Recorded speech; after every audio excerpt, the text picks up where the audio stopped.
Hello everyone, it's Lindsay, and today I'm back with another Bible journaling process for you guys.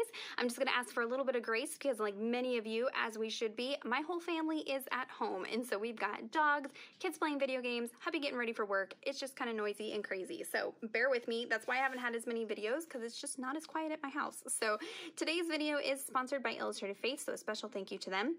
They are partnering with me to share some of their printable items with you guys and show you kind of how I'm using them and some of the things that I like to do with printables. So all of these sets will be linked down below. If you weren't aware, Illustrated Faith does have a physical section of their shop and then a digital section of their shop. They have a variety of creators over there, and they are given a mood board each month to create from. So that usually has a color palette, maybe some elements they want to see, some textures, things like that to inspire the creators. And what you'll find is that many of the sets throughout each month coordinate and work well with each other because of that. And so with this instance, I'm going to be using two different sets. I have Brianna Showalter's Glory set and then Shauna Klingerman's Surrender set. I love partnering these two artists. They are kind of the two artists that I gravitate towards most often, but their styles are so drastically different, and that's why I like to mix and match them. So Brianna is much more loose, whimsical, lots of like painterly, watercolor, gouache, you know, things like that, very loose, while Shauna is much more structured and graphic. So she usually has, you know, tabs and tags and labels and word fetty and things like that. And it's just much more bold, clean lines and graphic. And so partnering the two is a lot of fun, and because the colors match really works. But this month, Shauna's set had some really fun kind of illustrated florals and moths and butterflies. And so I thought this really would pair well with some of the elements that Brianna has in her set. So you'll notice I have them printed on a variety of different things. I do have a printable video coming soon. As soon as I can get back into the world to gather supplies and things, I will have that video talking about details of printing and things like that. So stay tuned if you have questions. But I did print on white cardstock. I'll link the cardstock that I use down below. I did cut these ones out using my Silhouette Cameo cutting machine. That's an electronic cutting machine, but you could very easily just fussy cut them as well. I hate to fussy cut, so I use my Silhouette machine as often as I can. And then for Shauna's set, I printed some of them on the white cardstock, but then others I printed on vellum.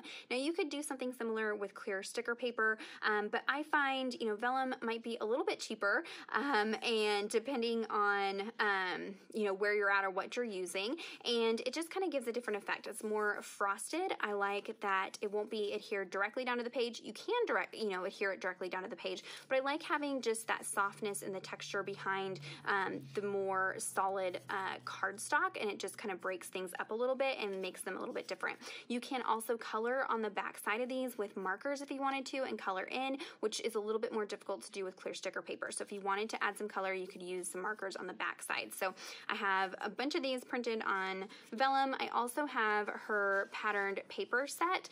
So this is a separate printable set with all these different patterned papers. And so I'm going to be using these to cut out some tags today. I have a lot of journaling that I want to do. So I just printed them single-sided so that I could type on the back side, but you could print double-sided. You could scale it down smaller, bigger, whatever you want to do with them. I love using these to die cut out alpha letters, cut tags, tear them apart and just add, you know, pieces of pattern on my page. So don't pass up the patterns. I will link a video, Tip Tuesday, down below all about pattern papers and the different ways that I use them in Bible journaling to give you some inspiration for using the printable patterned papers. So what I have done is already cut everything out that I'm going to use and have gathered my supplies here. And so I want to talk about dressing up printables a little bit. Now I am you know, like I said, using cardstock and vellum pieces, and I go through phases. I have used printables for many, many years, and I kind of can get bored with them sometimes because they can be a little flat. They can get kind of repetitive. It's great if you don't have a lot of time or if you're not super artistic. You can just cut them out, slap them down, and you're good to go.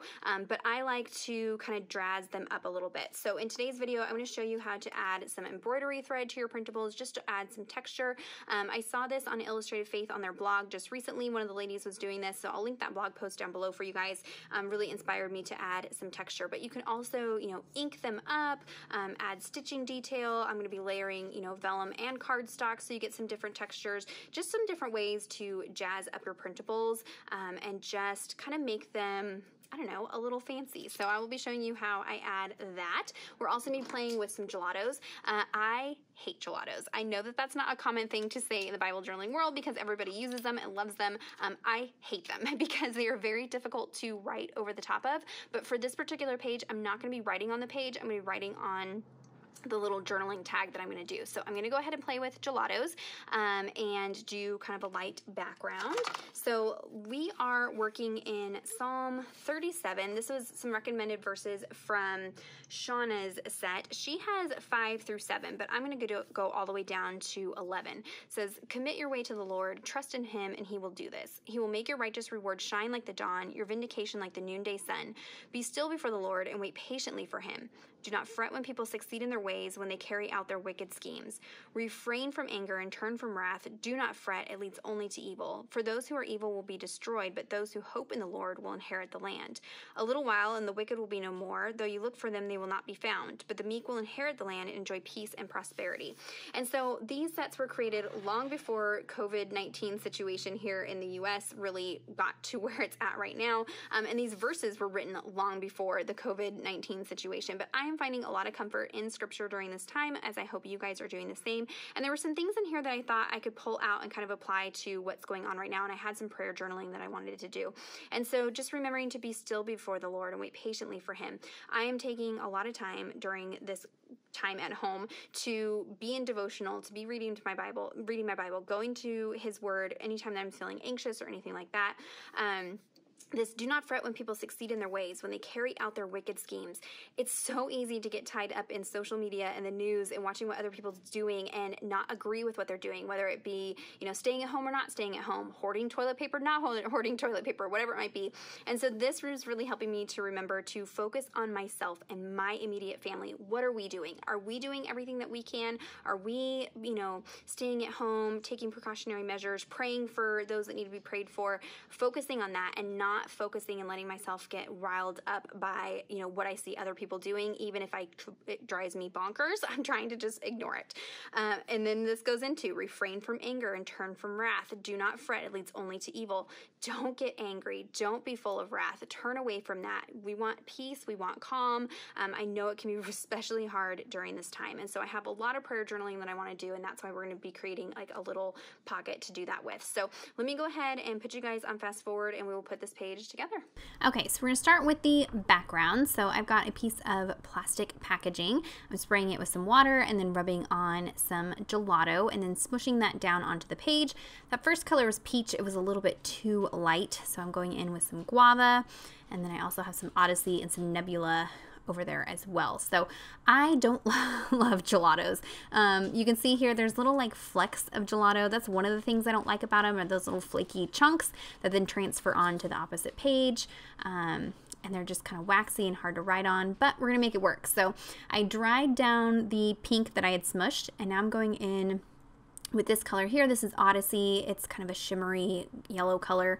And you can see I'm scribbling on the page and then dipping my finger into water and then rubbing the color out. Just be careful on the Illustrating Bible pages because they don't love water, especially when you're scrubbing on it. So you don't want to get any holes in your page. So just be careful when you do that. I'm just barely touching the surface of the paper and making sure, that I'm not rubbing too long. And then I scribbled out some of that Nebula color and then this black one here, add a little bit of water and picked it up with my paintbrush to splatter it. So gelatos are a pigment stick, so you can use them like watercolors, you can use them to tint and color other paints or other mediums. So they are versatile, they just have some downsides, but I'm making it work. I'm going in with a white gelato over the top of this just to kind of knock back the color a little bit. It was a little too intense for what I wanted. Now this is actually a journaling pen from scrapbook.com, and I found that it wrote okay. As you can see, I am writing slightly over the gelatos and I was kind of nervous about that, but that pen did fine, so I will link it down below for you guys. So here we're going to show you how to do the embroidery. So I have that little, it's like a mouse pad basically, and I'm taking a needle and just pre-punching my holes. That way it's a little bit easier to work with. And I just added a few around the perimeter of the centerpiece of this flower just to kind of get things started. You want to make sure you don't do too many holes and not too close together or the paper will tear. So it's a little bit different than working on fabric. So I pulled out a length of embroidery thread. This is all 6 strands. I did not break it apart.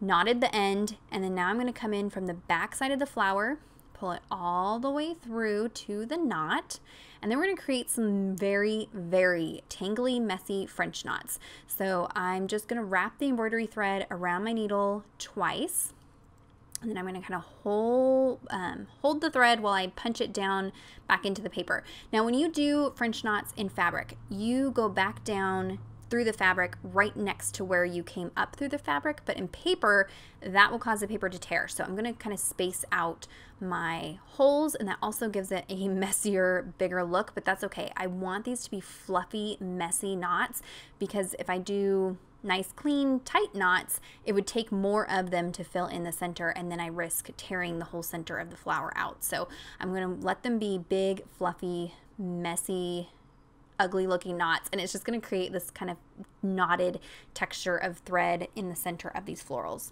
So same thing again, coming up from the back, wrapping the thread around the needle twice, and then going back down through, and I'm kind of, you know, holding on to the thread, kind of cleaning things up as I pull it through, just to make sure it's not out of control messy.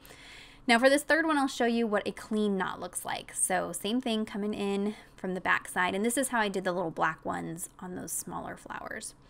Wrapping it around twice, sticking it back down in, but when I go back down, I'm making sure that I keep the thread nice and tight against the needle and against the cardstock flower. There you can see with my left thumb, I'm holding it nice and tight and then pulling it down. And that's going to give you a much cleaner, smaller little knot, which worked for those smaller flowers.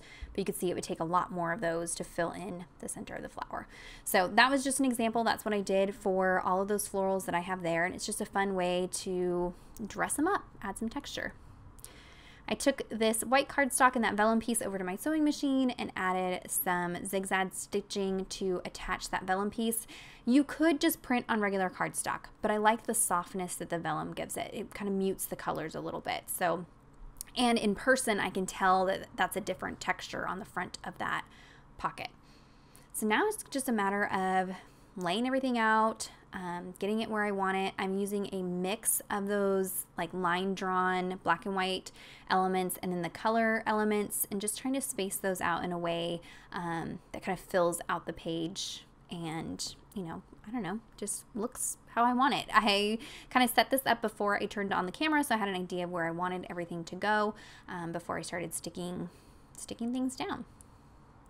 So there's my little pocket front there.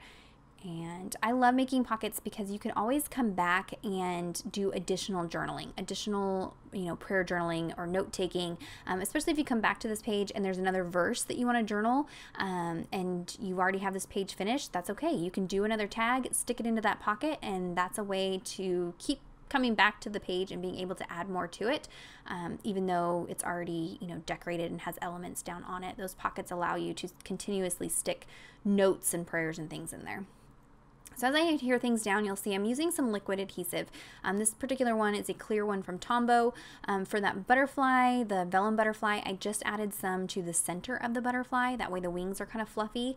And then for any of the additional pieces, I'm only adding adhesive to the areas of the element where it's going to be hidden behind something. Vellum is see-through, so you can see the adhesive. So you just want to be careful about where you put it. Also, vellum hates moisture, so when you're using a liquid glue, you want to be pretty conservative, because if you put too much glue on there, it makes it buckle and ripple and crinkle and do all these kind of weird things. So I'm going to kind of bounce back and forth between dry adhesive and liquid adhesive as I work on this page.